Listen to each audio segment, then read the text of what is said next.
સાહેબ, આ ખૂબ જ સરસ પ્રસંગ છે.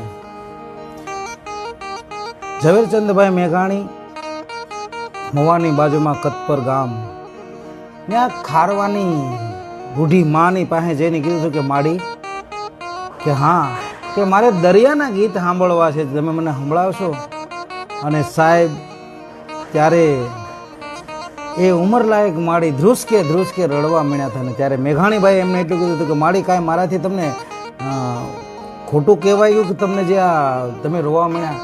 ત્યારે એમણે ખૂબ જ સરસ સાહેબ જવાબ આપ્યો હતો માડીએ કે ખોટું તો નથી લાગ્યું ભાઈ, પણ આ જે દરિયો છે ને એમાં મારો 18 વર્ષનો દીકરો આજથી 2 વર્ષ પહેલાં વાણ લઈને ગયો હતો અને દરિયાએ એને ભરખી લીધો, અને આજે મારા દીકરાની મને યાદ આવી ગઈ, એટલા માટે મને રડવું આવે છે. એટલે જ કીધું છે ને કે ઘોડે ચડનાર બાપ મરજો પણ દરણા દરણા માં નહીં મરતી કોઈ દિવસ કોઈની. અને ત્યારે ઝવેરચંદભાઈ મેઘાણીએ એમને કીધું હતું કે માં, તમારો વાણમાં જે છોકરો હતો એ શેઠનું વાણ બુડી ગયું, તો તમે એ શેઠ આગળ જઈને કાંઈ કીધું નહીં કે મારો દીકરો મરી ગયો તો ક્યાંક મને આપો? ત્યારે બહુ સરસ જવાબ આપ્યો હતો કે સાહેબ, અમે અમારું પેટ નહીં ભરાય ને તો અમે એને ફોડી નાખશું, પણ જેનું શેઠનો વાણ એટલું બુડી ગયું અને મારો દીકરો વયો ગયો.